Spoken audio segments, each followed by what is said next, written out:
5, 4, 3, 2, 1 start. माननीय सभापति महोदय, सदन में हो रही आज की बहस में बहुत से सवाल उठाए गए हैं।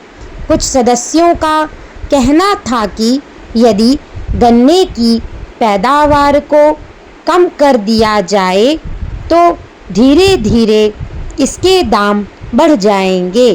मैं इस सुझाव से सहमत नहीं हूँ कि पैदावार को कम करके गन्ने के दाम बढ़ाए जाएं।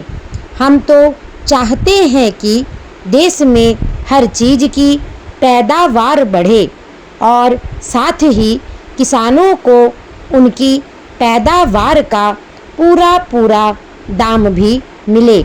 यदि किसानों को उनकी मेहनत के अनुसार दाम नहीं दिए जाएंगे तो खेती के प्रति उनका उत्साह कम होता जाएगा। ऐसी स्थिति में देश को गंभीर संकट का सामना करना पड़ सकता है। आज की बहस से जरूरी प्रश्न उठाए गए।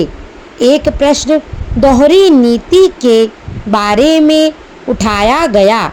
एक सुझाव था कि दोहरी नीति को समाप्त कर दिया जाना चाहिए। सभी सदस्यों ने इस बात को बहुत जोर देकर कहा क्योंकि यह बात ही ऐसी है। इस सदन के बहुत से सदस्य ऐसे क्षेत्रों से आते हैं जहां पर गन्ने की पैदावार बड़े पैमाने पर की जाती और गन्ने का उत्पादन बड़ी मात्रा में होता है। इसीलिए वहाँ पर बहुत सी चीनी मिलें हैं। यही वजह है कि आप सभी ने चीनी के संबंध में दोहरी नीति को समाप्त करने का सुझाव दिया है। वास्तव में कुछ समय पहले मेरा भी ऐसा ही विचार था, लेकिन बाद में मुझे इस संबंध में अपने विचार बदलने पड़े।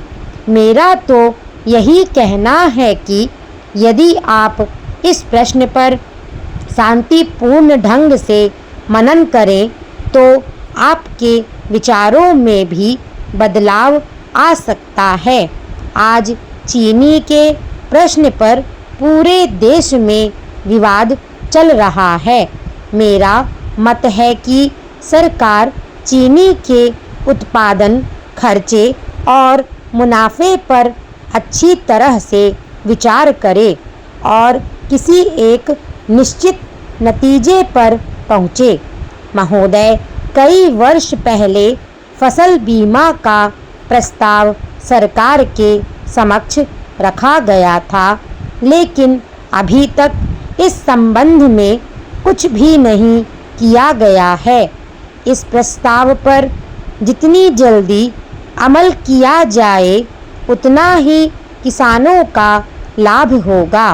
इस पर आने वाले खर्च की समस्या भी प्रयत्न करके हल की जा सकती है।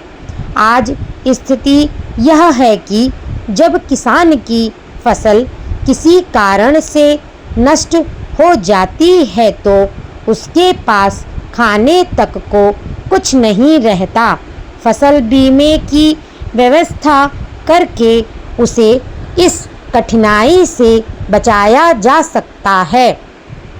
महोदय, सभी जानते हैं कि हमारे देश के अधिकतर लोग खेती करते हैं, लेकिन फिर भी हम खेती के मामले में अभी तक आत्मनिर्भर नहीं हो पाए हैं। इसका कारण जो मैं समझता हूँ वह यह है कि हमारे देश में खेती के स्थान पर उद्योगों को ज़्यादा महत्व दिया गया। मेरा निवेदन है कि खाद्यान्न की समस्या को सुलझाने की ओर हमें विशेष ध्यान देना चाहिए और इसके लिए अत्यंत आवश्यक है कि किसानों के लिए सिंचाई और अच्छे बीज की पर्याप्त व्यवस्था की जाए।